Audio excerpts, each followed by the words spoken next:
হরে কৃষ্ণ, রাধে রাধে। আমি তুতাই, গীতার সংসারে আপনাদের সুস্বাগতম। আজকে ভাইফোঁটা, তাই এদিকে প্রদীপ জ্বালিয়ে নিচ্ছি। আর এই যে আমাদের ভাই মানে গোপাল সোনা, যাকে দিদিভাই আর আমি আজকে ফোঁটা দেব। আর দিদিভাই এদিকে ফোঁটা দেওয়া শুরু করেও দিয়েছে। এবার পাতা কাজলটা ভুরুতে দিয়ে দিল। আর এবার গোপালের সাইজ মতনই দেখতে একটা পান পাতা দিয়ে গালে ছুঁয়ে দিচ্ছে দিদিভাই।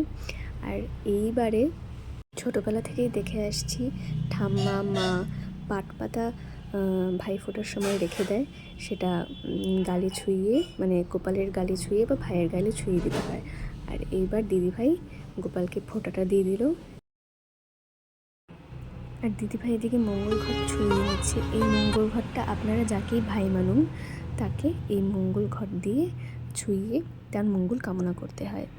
আর এইদিকে দিদিভাই গোপালের আরতি করে গোপালকে প্রদীপ ছুঁয়ে দিচ্ছে। আর এইবার স্পেশাল জিনিস, যেটা না হলেই হয় না, মিষ্টি। আর এইবার আমার পালা, গোপালকে আমি ফোঁটা দেব, তাই কুয়াশার জলটা দিয়ে গোপালের কপালটা মুছিয়ে নিলাম। আর এবার আম পাতায়, যেটা আমি মাকে দেখেছি আম পাতায় কাজল পাততে, সেটা দিয়ে গোপালের ভুরুতে কাজল দিয়ে দিলাম। আর পাট পাতা দিয়ে আমিও করে নিলাম, পান পাতা দিয়েও গোপালের গালে ছুঁয়ে দিলাম। আর এইবার ফোঁটা দেওয়ার পালা।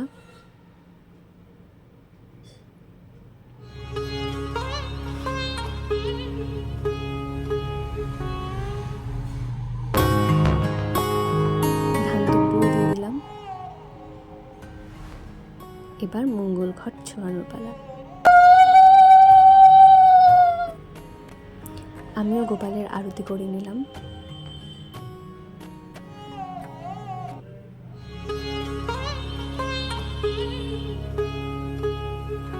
আমি গোপালের সাথে সাথে গনু দাদা মানে গণেশ ঠাকুরকেও ফোঁটা দিই। তো এইবার গনু দাদাকেও ফোঁটা দিয়ে নিচ্ছি। দাঁড়া।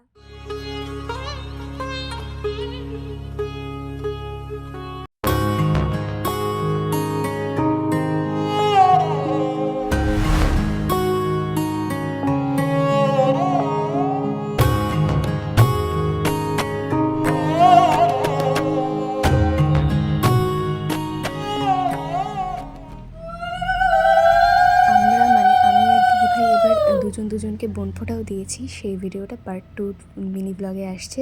ততক্ষণ পর্যন্ত সবাইকে জানাই রাধে রাধে, হরে কৃষ্ণ, হরি বল।